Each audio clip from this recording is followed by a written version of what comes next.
बाबा साहब doctor B R. Ambedkar और सभी सामाजिक क्रांति के जो हमारे राष्ट्र के और दूसरे राष्ट्र के सब नेता हुए हैं, उनके लिए नमन करता हूं। सावित्रीबाई फुले जी को विशेष रूप से कि 50% का जो रहा है योगदान महिलाओं को, उन्होंने उसमें आगे बढ़ी हैं, ये उसके लिए उनको अति हृदय की गहराई से उनको नमन करता हूं। आदरणीय आज की समिति के स्थायी समिति के अध्यक्ष आदरणीय बालक राम जी, महासचिव जी और हमारे आदरणीय शेर सिंह जी जो विधि लाभकारी रहे हैं, सभी महानुभावों के नाम जानता हूं मैं। अब मौजूदा समिति के अध्यक्ष और पदाधिकारीगण जो स्थायी समिति के सदस्य बैठे हैं उन सबको, और जो हमारे मित्र इस पावन पर्व में आए उनको विशेष रूप से मैं आदर भाव व्यक्त करता हूं।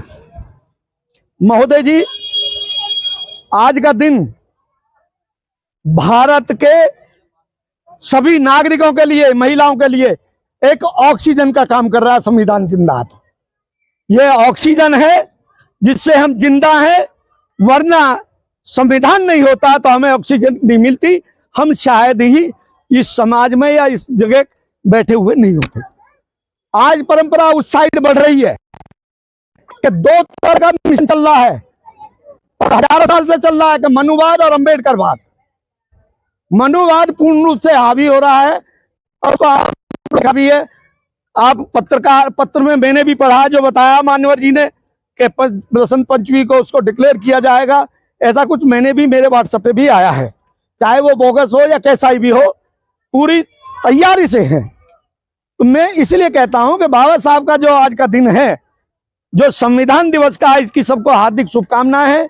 ये हमें ऑक्सीजन का काम कर रहा है, ये हमारे अधिकारों के लिए चेतन कर रहा है।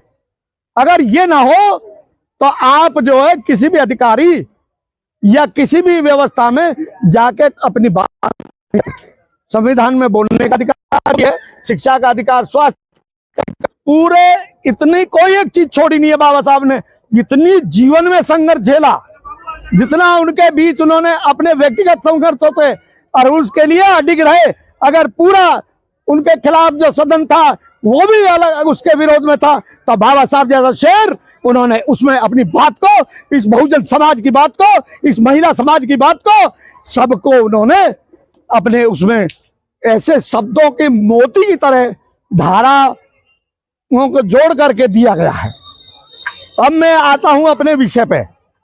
अम्बेडकर जनोत समिति जो हमारी है, 70-80 लोगों की मीटिंग वो है, उसमें 25 लोग आए थे मीटिंग में।